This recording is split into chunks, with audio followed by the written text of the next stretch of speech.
Dear brothers and sisters, I'd like to welcome you again to listen to Elder Dallin H. Hawks as he is also explaining more and emphasizes a lot on temple work and also on eternal marriages.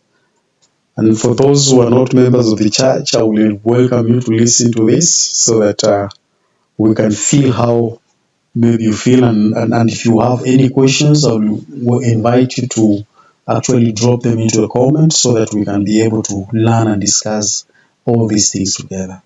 And without further ado, let me just welcome you so that we can listen to what Elder Dallin H. Hawks, an apostle of the Church of Jesus Christ of Latter-day Saints, talking to us. Please welcome. House are many mansions, Jesus taught. From modern revelation, we know that those mansions are in 3 different kingdoms of glory. In the final judgment, each of us will be judged according to our deeds and the desires of our hearts. Before that, we will need to suffer for our unrepented sins. The scriptures are clear on that. Then our righteous judge will grant us residence in one of those kingdoms of glory. Thus, as we know from modern revelation, quote, all shall be judged, and every man shall receive according to his own works, his own dominion in the mansions which are prepared, end of quote. The Lord has chosen to reveal comparatively little about 2 of these kingdoms of glory.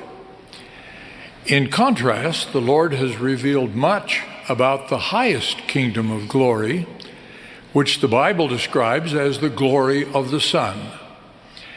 In the celestial glory, there are 3 degrees or levels. The highest of these is exaltation in the celestial kingdom, wherein we may become like our Father and his Son, Jesus Christ. To help us develop the godly attributes and the change in nature necessary to realize our divine potential, the Lord has revealed doctrine and established commandments based on eternal law. This is what we teach in the Church of Jesus Christ of Latter-day Saints, because the purpose of the doctrine and policies of this restored church is to prepare God's children for salvation in the celestial glory, and more particularly for exaltation in its highest degree. The covenants made and the blessings promised to the faithful in the temples of God are the key. The atonement of Jesus Christ makes all of this possible. He has revealed that he, quote, glorifies the Father and saves all the works of his hands, end of quote. That salvation is granted in different kingdoms of glory. We know from modern revelation that all kingdoms have a law given. Significantly, quote, he who is not able to abide the law of a celestial kingdom cannot abide a celestial glory.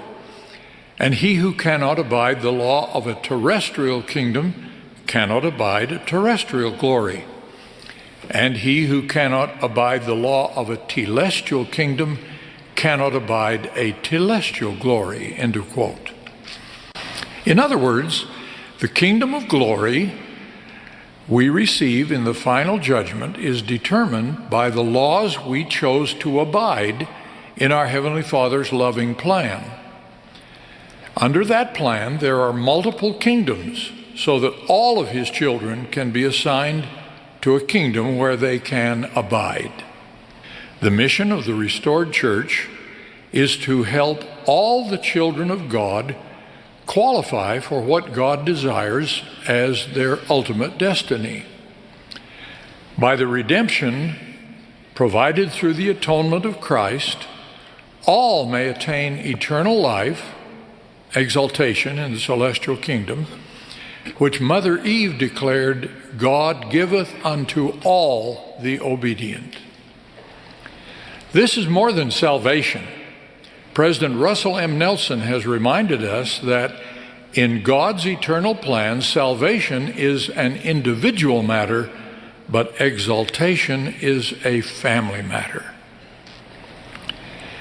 Fundamental to us is God's revelation that exaltation can only be attained through faithfulness to the covenants of an eternal marriage between a man and a woman.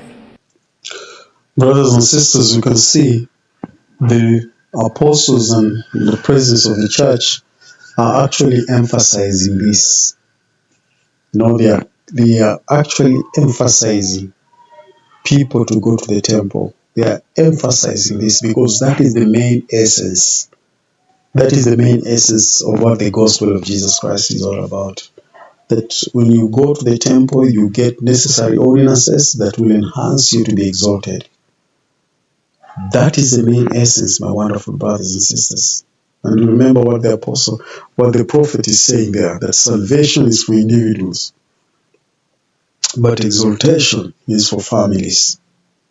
And that is one of the greatest key that all of us will need actually to work towards, because that is what Heavenly Father requires of us. Otherwise, thank you very much. God bless you. And I'm looking forward to see you again in the next video. See you there.